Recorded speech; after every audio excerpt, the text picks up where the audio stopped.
10월 9일 토요일 말씀대로 365 시간입니다. 오늘 함께 살펴보실 하나님의 말씀은 마가복음 10장에서 11장까지의 말씀입니다.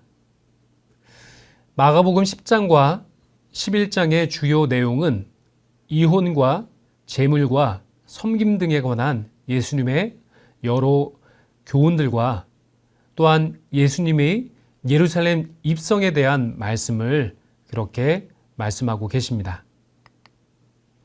마가복음 10장에서 예수님은 유대지경과 요단 건너편에서 이혼에 관한 말로 주님을 시험하려고 했던 그 바리새인들에게 창조의 원리를 들어서 놀라운 답변을 해 주심으로 그 사람들의 그 바리새인들을 놀라게 했던 그런 장면이 귀하게 담겨져 있습니다. 영생을 얻을 수 있는 길에 대한 그 물음을 묻고 있는 사람에 대해서는 재물에 대한 교훈으로 가르침을 주신 후에 예루살렘으로 올라가시는 길에 자신이 잡혀 고난당하시고 죽으신 후 3일 만에 살아나실 것을 다시금 예고하고 계십니다. 또한 높은 자리를 요구하는 야고보와 요한에게 예수님은 누구든지 으뜸이 되고자 하는 자는 모든 사람의 종이 되어야 한다라고 하는 말씀을 하시고는 인자가 온 것은 섬김을 받으려고 함이 아니라 도리어 섬기려 하고 자기 목숨을 많은 사람의 대속물로 주려 함이니라 라고 말씀해 주셨습니다. 그렇습니다. 예수님은 섬김을 받고자 이 땅에 오신 것이 아니라 섬기기 위해서 오셨습니다. 자기 몸을 다 바쳐서 사람을 세우고 살리고 구원하시기 위해서 오셨다라고 말씀하십니다.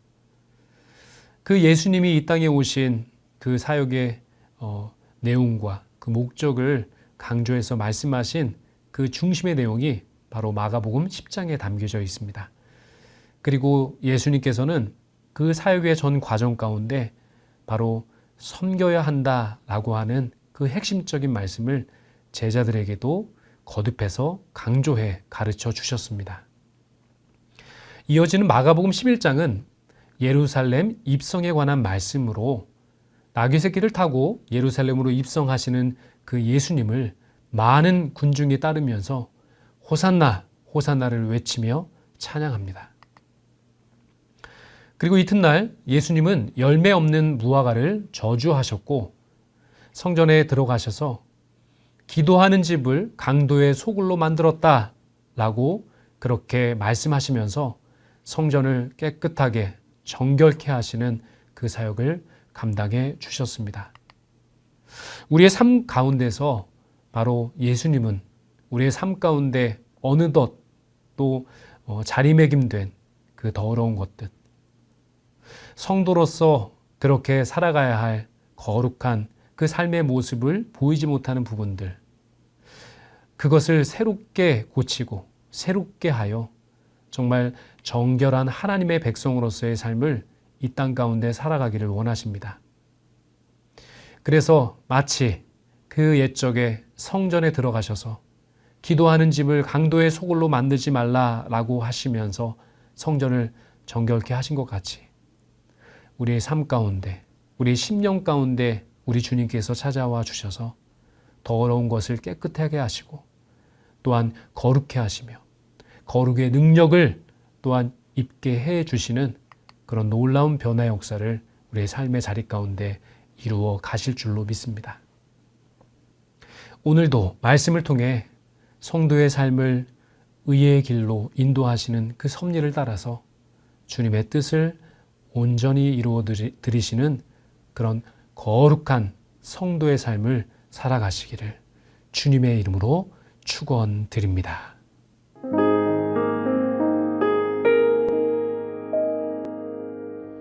10월 9일 토요일이 되었습니다.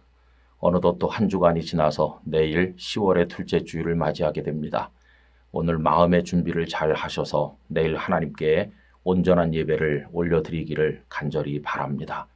오늘 함께 묵상하실 말씀은 마가복음 10장 49절입니다. 예수께서 머물러 서서 그를 부르라 하시니 그들이 그 맹인을 부르며 이르되 안심하고 일어나라. 그가 너를 부르신다 하매. 아멘. 예수님께서 메시아로서 이 땅에서 사역을 감당하실 때 많은 가르침들을 베푸셨습니다. 그런데 그 가르침 중에 최고는 사랑을 가르치신 것이었습니다. 여러분, 예수님의 가르침은 사랑에 다 녹아 있습니다. 첫째는 하나님을 사랑하는 것이고 둘째는 이웃을 사랑하는 것입니다.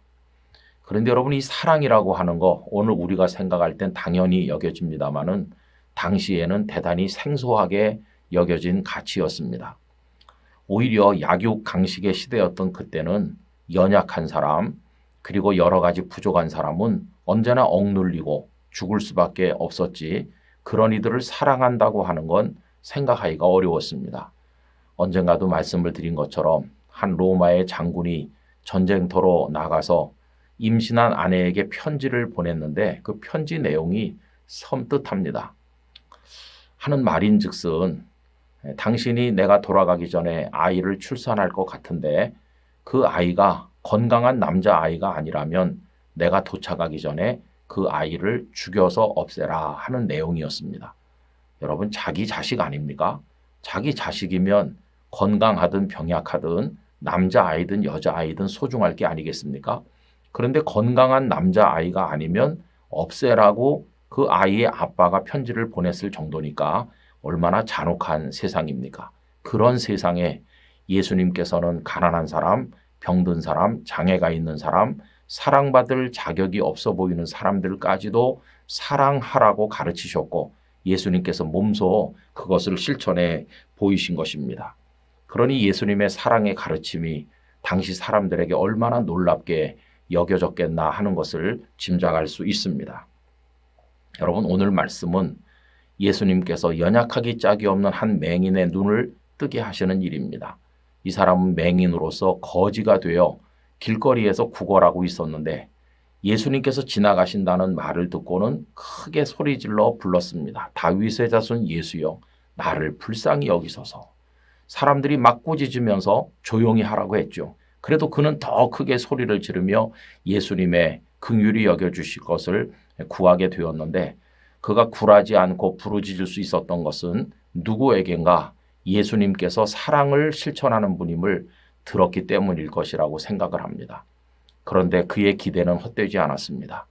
예수님께서는 가던 길을 멈춰 서셨고 그를 부르셨습니다. 오늘 읽은 말씀이 바로 그 내용이죠. 예수께서 머물러 서서 그를 부르라 하시니 그들이 그 맹인을 부르며 이르되 안심하고 일어나라. 그가 너를 부르신다 하매.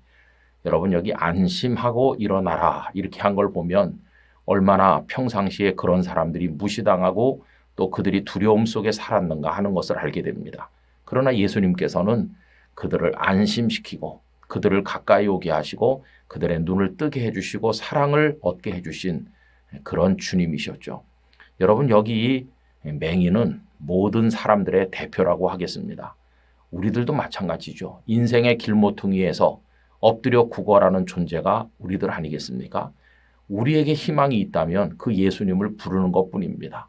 우리를 사랑해 주시도록 불쌍히 여겨주시도록 우리도 소리 높여 외칠 때 주님께서는 자비와 긍휼이 풍성하신 사랑의 주님이시므로 멈춰 서실 것이고 우리를 가까이 부르실 것이고 우리에게 은혜를 베푸셔서 우리의 연약한 것들을 치유하시고 부족한 부분들을 채워주실 것입니다. 그래서 우리의 소망은 오직 예수님께만 있는 거죠. 여러분, 우리가 할 일은 예수님께 나가는 것입니다. 예수님을 부르는 것입니다. 그렇게 할 때 예수님의 구원하시는 은혜를 얻게 될 것입니다. 날마다 주님을 향해 가까이 나가며 부르짖어 간구하는 우리들이 되고 주님의 은혜를 입게 되기를 간절히 소원합니다.